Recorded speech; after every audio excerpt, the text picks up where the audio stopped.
Welcome to the Consulting Leaders Podcast, where we talk about the business of consulting.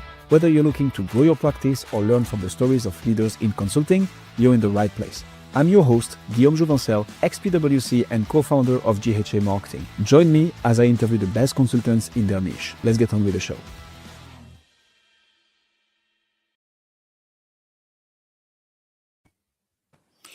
Elizabeth, we are finally doing this. Yes. Welcome to Consulting Leaders. Thank you so much. It's nice to be here with you.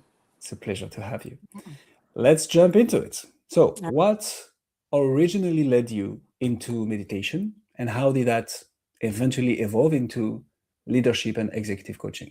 That's a good question. So I started my career in retail, actually, and had been told quite often during negotiations as a buyer that I negotiated like a lawyer. And so when I had my kids, Is that a compliment? I think it was meant to be. I think I was good at it. When I started having kids, I went back to law school. So I came out of law school. I did a part-time program. Took me 5.5 years because I was having babies at the time. And it was a really just great way to intellectually use my brain. And I got out of law school and I passed the bar, and I started working for a general practitioner and realized pretty quickly that the beauty of the law was not the practice of the law. And if I really wanted to serve people in my best way and also feel most aligned with how I feel about communication and relationships, I should not do traditional lawyering. I should do mediation. So I segued into that. I chose to do family law because I had been doing some volunteer work for the Women's Bar Foundation in Massachusetts, helping abused women through the divorce process. So I already had some skill in that. I did a little bit of corporate law mediation, a little bit of entertainment law mediation, but mostly it was family law. So I did that for 25 years. While I was doing that, my husband's an entrepreneur, and he took a break from starting his own companies and started a consulting business. So he was consulting in business. I was doing mediation. One of the tools that he used in his business that I use still is a talent analytic assessment tool, which is part of it is DISC-based. I'm sure a lot of your listeners know about the DISC assessment. And then another part of the tool, which is why we love it so much, shows you your motivating values, what drives you to do what you do. And I was using the tool in my mediation work because if I could get husbands and wives to understand themselves and each other better, I could foster better communication during such a emotionally challenging time. Excuse me. So as he started a new company, I stepped into his consulting business and started just doing the talent analytic assessment feedback part of his consulting. And then as he grew his current business, I started to step more and more away from mediation, and I took over Garth Rose Consulting. So I'm Elizabeth Rose. It's still called Garth Rose Consulting because he had built such a robust business. And I've been running it now for 5 years, and I'm just now closing down my mediation practice.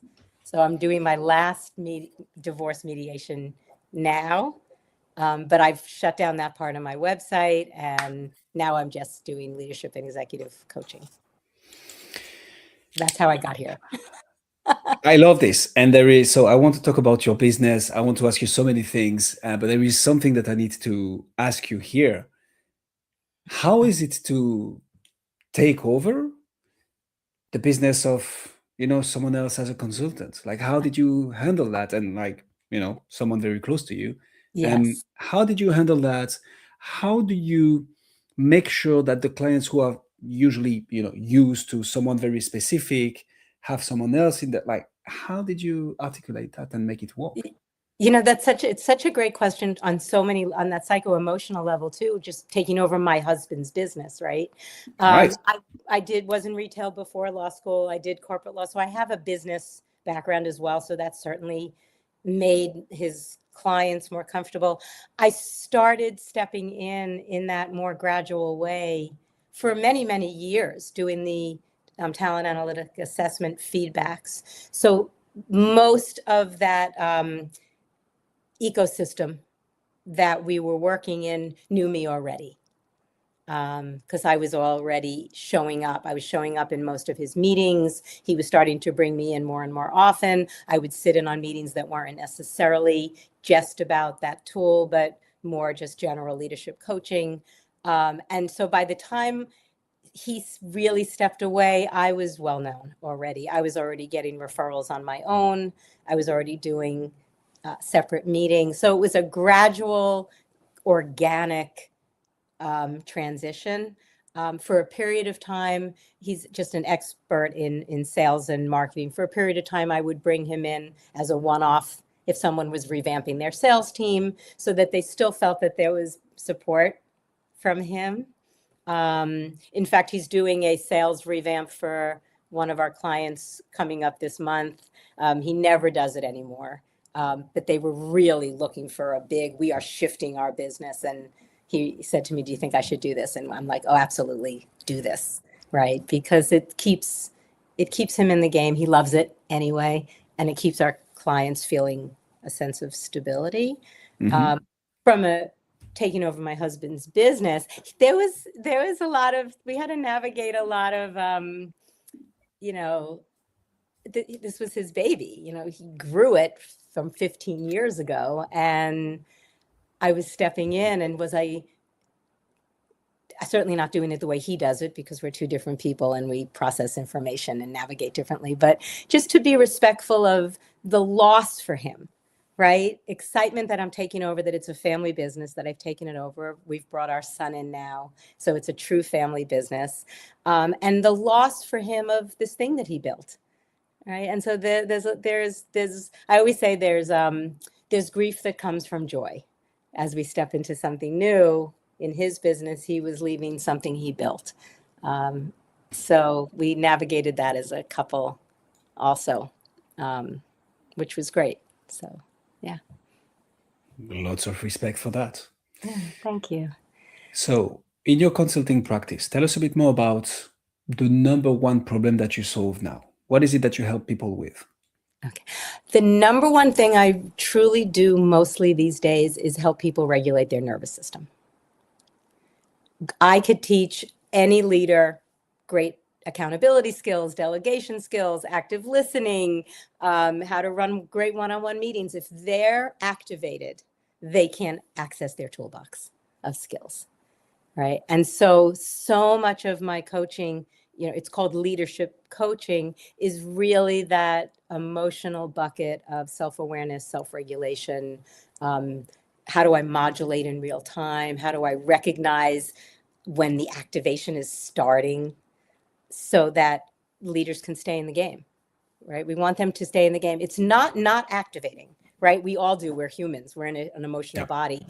I call it emotional resiliency, right? How do we stay? Actually, my son coined the term in a meeting we had a number of months ago, and I'm like, yes, that's it, right? How do we help leaders become emotionally resilient as quickly as we can, so they can continue to use the great skills that they have? So that's probably my biggest focus these days in my coaching. What's the benefit of this? I mean, I don't doubt it. Mm-hmm. My question is more, I understand the problem that you're solving. I'd be curious to understand how we position this as and so that you can achieve this, and so that your organization can thrive better in XYZ. So making leaders more resilient, yes. What's the one core benefit of that? Businesses are really about human capital, right? They're really about relationships. They're really about how are we going to get each person on our team to do their best work? And how are we going to do our best work? And how are we going to navigate all of the pieces that come up on a daily basis that enhance our relationships with each other? And how are we going to address all the pieces that sabotage us, right? So if I have a resilient leader, that's going to trickle down to that development of emotional intelligence with their team, which, if everyone is the most productive and the most regulated, they're going to be the most successful in their business, in the parts of their business. Yeah. So we think business is about business, but it's really about people. Oh man, do I realize that with my own business lately. I mean, obviously, I guess Yeah. there's gonna be some niches, some industries, some lines of businesses where this is gonna be even more true than others, right? Especially when you're in a service-based business. It's Yes. literally humans servicing other humans. Like you cannot walk around that. And I guess if I had to put it in like my own words, and correct me if I'm wrong, Elizabeth, it's make your team more resilient, get more out of them without burning them out, and make more profits with lower cost because increased productivity and so on and so forth. So like benefit for the business, benefit for the leader, benefit for the team from a productivity standpoint, but also a well-being standpoint. Is that? Yes. Yes. That would be it. It's an interesting conversation. I worked with I had a meeting yesterday with somebody I'm coaching and his boss, who's the GM of the company. And one of the things that came up was this person's paying for my coaching out of his own pocket, and he would like the company to pay. Okay. And the GM said, but you're really doing therapy with him. Mm-hmm. You're really doing his emotional makeup, challenges in his personal life, ways that he's showing up at work that's sabotaging him at work. I always say we bring ourselves to work. If something's going on, it's going on wherever we go, right? So he's saying, no, this is leadership coaching. And the GM is saying, no, it's not. It's right. And I said, no, it actually is, because you bring yourself to work. So what I'm doing is I'm supporting somebody's emotional makeup so that they're a better producer at work. But it was it's very interesting nuance, right? Because some people will say, oh no, that's not leadership coaching. That's not really about business. Mm-hmm. My experience and belief in just being a human in the world, it is, right? Because no matter what's going on with us, and maybe we're a little bit better at camouflaging it in certain situations versus others. Maybe we are not as vulnerable in certain situations versus others, but fundamentally, wherever we are, we go. And so how do we make ourselves as balanced and as productive as we can? So amen to that. Yeah. Who is it that you're helping specifically, Elizabeth? I mean, I understand leaders, right? But do you have a specific industry, a specific business line, a specific, company size? Like who do you typically help with that? So the businesses range from about 5 million to 100 million. So it's a big breadth of business, but we're not looking at like $200 and $300 and $400 million businesses. Family business. I coach in the family business bucket, which is a whole other piece of the puzzle, right? Because you have a GM who's the younger brother or the younger sister managing their siblings, and their father doesn't want to give up their control, even though they're really retired. Like there's so many other pieces of the emotional puzzle when it's a family, but that's where I coach. I'm a family business coaching family business. It's so funny because I make the link with your previous occupation. So it was divorce coach, right? It was divorce mediation, yes. And divorce mediation. Yeah. So it was probably like helping them go through the transition of like, not being a one family anymore to business coaching, which is like very much how do we make sure that things don't fall apart and, stay together. And you focus the family-owned businesses. So that's interesting. Yeah, it is actually. What my tagline in my mediation practice was ending your marriage while sustaining your family. And my focus in the divorce, because predominantly I worked with young families with kids, was how do I help these couples stay connected as parents, even though they don't want to be married anymore. And what was really lovely when I was doing that full time was I was getting referrals to people who wanted to stay married but still needed help in communication, in emotional regulation and awareness so that they could be better parents. So that was a great little side practice. And it felt really good to get referred by people I was helping divorce to friends who wanted to stay married, right? Like that was nice, because it's sad to end people's marriages. It's a sad practice to to, watch people end something that they were so excited to start. So that was great. So yes, it's interesting. I'm swimming in the same bucket, aren't I? Different hat, different It's outfit, same job. But when you think about it, it's so Yeah. funny because I think what allows one is probably what also makes you very good at the other one. So like you've been there, and it's so funny. There is it's Charlie Munger. I don't remember the name of the theory, but it's basically the theory of the inverse. It's like if I was to, instead of thinking how do I grow this business, he says, okay, let's flip that, and what should be true, what must be true if we want to destroy this business, get it to never grow. Well, you probably never reach out to anybody. You probably do a very poor job at delivering. And so you take all those and then you flip it. It's like, oh, okay, I need to reach out to new people. I need to deliver exceptional work and so on. So the link I'm making with yours is like, hey, I've seen what happens, when you're divorcing and you're going through a period of turmoil, let's say. Here is everything that we must sure doesn't happen, or when they start seeing sign of happening, let's tackle them right away and make it work. Am I in the truth No, here? I completely agree. Sometimes it's really hard to figure out what we should do, but if we can really be clear on what we shouldn't do, the flip of that is the clarity around where the growth is. And yes, it happens in family dynamic as well. I like that. So yeah. Elizabeth, tell me more about how you market. How do you brand? Like, how do you get the right attention of the right people, and educating them throughout the process so that they end up popping in your calendar? What has worked for you in terms of marketing?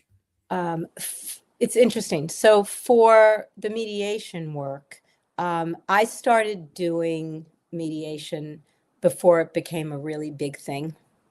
Back in Massachusetts when I lived there. I'm out in California now. So I was, the marketing term, make it unique and sell the difference. Right? There weren't a lot of people doing what I was doing and doing it the way I was doing it, where it was really people focused, where there was a emotional component. I wanted my couples to show up at my meetings as emotionally available as they could. And I would say, okay, we're going to go to the legal bucket now. Okay, now we're going to go to the emotional bucket. I want to honor your emotions. I want this to be a healing process. So my marketing was really around, I'm doing this. It's not really offered yet as much. It's not as big a thing yet. And the emotional piece of divorce is just as important to me as, are we going to come up with a fair settlement, right? So that worked. And then I just became very searchable. And I also pretty much, whether it was either people searched online for divorce mediation in my towns that I had, active in my back, the back of my website, or it was word of mouth. And then when I moved to California, I wasn't going to, I've been here 12 years now. I was actually thinking of closing my practice down. And then I did this is going to sound very Californian. I did a divorce for a woman in the town we live in exchange for Thai massage. So, which I ended up not liking so much, but that's okay. I bartered. Yes. I'm getting one Saturday. Well, just putting that here. But interesting journey. Interesting journey, Elizabeth. I did. And my name got passed around. I did a divorce for her and then my name. So I ended up doing it here too. Okay. The work I do in the leadership coaching is all word of mouth. Okay. I literally get 100% of my referrals through referrals, my business through referrals at this point. Yeah. Let me throw a little bit of a curveball at you here. Okay. Why only referrals? I'm at capacity. We've brought my son in now. He's just to back up for a minute. I'm becoming certified in a somatic therapy modality called somatic experiencing. So there certainly is a therapeutic component to the work I do. My son is a somatic experiencing practitioner. He's also a therapist. He works for a nonprofit in Massachusetts. So he's being brought in because I'm at capacity. And he can offer maybe a little bit of a different way. Like I offer differently. I show up differently than my husband did. My son can show up differently than me. So we're offering a bigger breadth of services. So in terms of additional marketing, I take that back. 98% of my work is referral. I Can't do. wait to know about the 2%. Right. I went to I'm part of a women's group in Ojai, California, where I live, that does, we give grants each year to nonprofits in the community. And I was in like a coffee, we were doing a coffee. And then I ended up, two of the women reached out for coaching. And then another person referred me to somebody, a small business in town. So I am getting that through networking, just sharing what I do. I'm doing some, I'm offering my services for free for a nonprofit in town. I'm coaching their leadership team, and I'm getting referrals from that to other people. So yes, there's definitely a little bit of me putting myself out in the community, but the business, it's thriving through referrals. In family business, my name just keeps getting passed around. Remember, it's family business and family business. So a family owns a business and their cousin owns another business and mentions it at Christmas about it. And then now all of a sudden I'm in that ecosystem of a family. Mm-hmm. So it just grows. And this is going to sound not humble, but I'm really good at what I do. So that sounds reasonable. I mean, it's my name gets passed around. My husband was great at what he does. My son we're good at it. And so the referrals are just happening, and they happened with the mediation work also. So I love straight talk, Elizabeth, and I think this is, I mean, when you're good at something, you should not only live it, but also say it. And it's also true in the other sense, like if there is something that we're lacking a bit of skills in, we should be comfortable saying it. But I don't think it's not humble to say, like, I'm damn good at what I do. This is why I do it, and this is why I get paid for it. So I'll say one thing, and I'm not speaking to you specifically, but more like through you to people listening to us. Because I recently came across, I'm part of a group of people like growing their business podcast as well, but business specifically.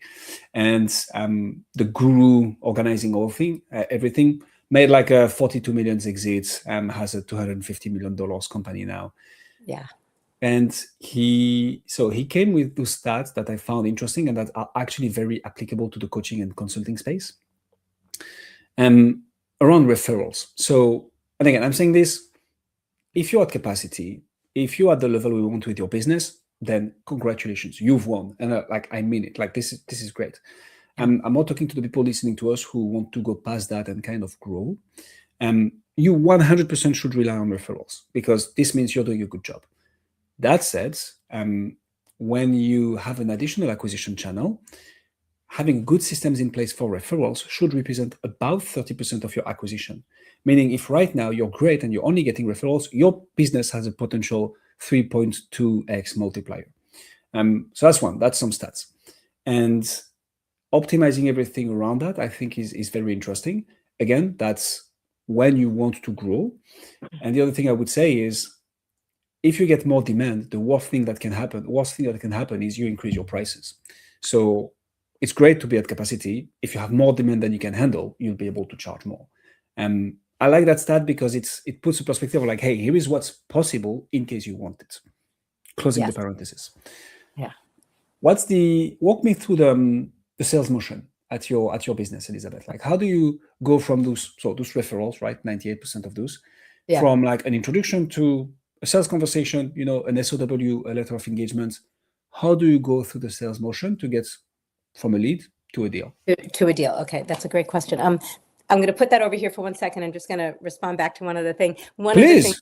One of the things I often do in my own coaching is tell people not to hesitate to speak out loud how good they are at something, right? I say that all the time. And as I was coming out of my mouth, I don't need to not say, I'm thinking the other part of my brain is going, why are you like, Yeah. I'm tracking myself, right? Holding yourself I'm back. like, Yeah. why am I saying this? Because I tell people not to do this. Like, be proud of the fact that you're really good at what you do.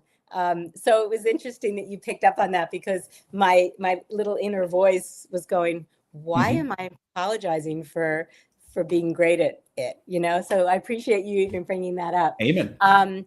One of the conversations that I'm having with my son, and then I'll get to the sales cycle, is how do we expand in a way that does bring in more revenue? So we're at capacity in terms of our ability to take on more, but what can we do to have more of a self-service process? What kind of bigger trainings could we possibly do, rather than just one-on-one coaching, on-site or over Zoom team building or workshops? So we're starting to kind of explore that as I get older and he steps in more, and how can we really create a bigger, more robust business that for him to run. So yes, we are starting to think about what that will look like. In terms of answering your question about, so I get an email, and someone will reach out, and I do a free consultation. I always do a free consult. So I get on the call, understand what's going on with them, explain a little bit about who I am and what I offer and how it works. I introduce the talent analytic assessment tool. I start all my coaching with it.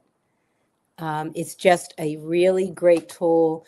It gives you data, and it gives me a tool to ground on with my coaching, especially when I'm in the more emotional bucket for leaders. If they can look at data, if they can keep going back to data, it creates stability.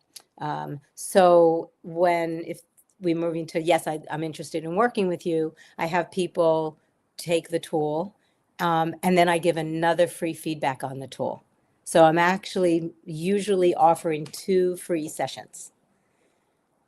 So that and I did that with my mediation as well. How does someone know they want to work with me until they experience and know if they want to work with me? So it certainly gives them that opportunity to figure out whether this is a match. And it also, I want to be generous, right? And I want to give back. So I will do that pretty much across the board. And then if after the TA feedback session, somebody says they feel comfortable, then we start the coaching process and we start working together. So, yeah. I'm going to double down on one of the things that you mentioned, Elizabeth. You're very good at what you do.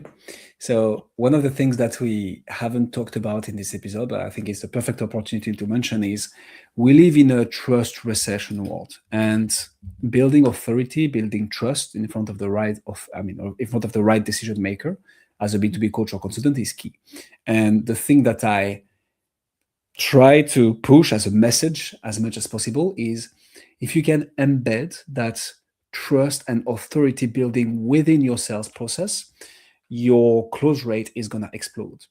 And the thing is that a lot of B2B coaches and consultants will be like, a free session? Like, and what? I'm like, yeah, right. But like, are you at full capacity right now? Oh, no, we're like at 30% capacity. I'm like, right. So like, what? Like, this is literally just unoccupied time. Plus, probably not getting as many sales as you want because people don't trust that you can deliver. So like, have a free consultation, and a whiteboard session, and like, hey, here is the playbook. Here is where I think you should go next. You can either go and do it on your own, or we can do it together, so that at the back of your car, you have a guide saying, hey, careful, there is a pothole here. Hey, there is a shortcut over there. That's what having a coach and having a consultant is. But like, give the knowledge away for free, sell the implementation, embed the authority and trust building in your process, which I believe you're doing very well with those 2 sessions. And that makes a lot of sense. Thank you. Thank you. I also will continue. For example, if I'm coaching, if a leader brings me in to coach their head of sales, let's say, and if I do a check-in with that leader, I won't charge for that. Like, I'm still constantly, if we're going to set, 15, 20 minutes that I'm going to do a check-in, I'm not going to charge. If we're coaching, my son is working with some younger family members in certain businesses, and I will do a feedback with the parents for free.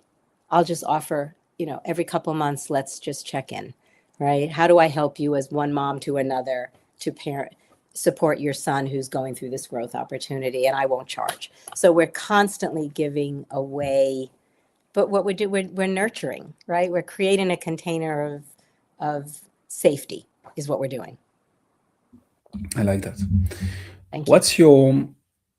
So a bit of a curveball for you, Elizabeth, Okay. because you've I'm been ready. flying through this interview. So a bit of a curveball. What's your number one challenge right now within your business? Personally or professionally? I'll do both. I'll answer both. You can do both. Sure. Whatever you want and are willing to give us. Okay. So for me personally, like some days I wake up and I feel like I'm working too much. And so I'm trying to not take, it's hard for me personally not to take on a new client, to not fit somebody else in, to not maybe start an hour earlier in the morning. I think I have clients all over the world. So I might start a call at 6 a.m. because I'm working with someone in the UK. It's 2 p.m. I need to catch them before the end of their day. And so I've been reflecting lately on this, that balance for me as I'm getting older of, do I want to work as hard? But when I'm doing it, I love it. And so that moment of going, I have so many meetings today, goes away the minute I'm in it. But so personally, I think the biggest challenge really is, what do I want my next 3 to 5 years to look like professionally for me?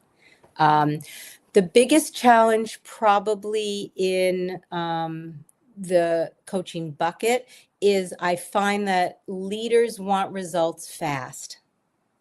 And so, because so much of the leadership coaching work I do is really that emotional piece, that sometimes isn't fast, right? I can't necessarily help someone be able to track their nervous system, recognize when they're being activated, use mindfulness skills to slow themselves down and be productive in a meeting in a month or in 12 weeks. Sometimes it just doesn't work that quickly. And so to have the understanding from the leadership of, we're hiring you to coach, my son, get him good in 12 weeks. And I'm like, I don't know if I can get him good. I can get him better than maybe he is now in terms of his productivity at work. But I think that's a challenge.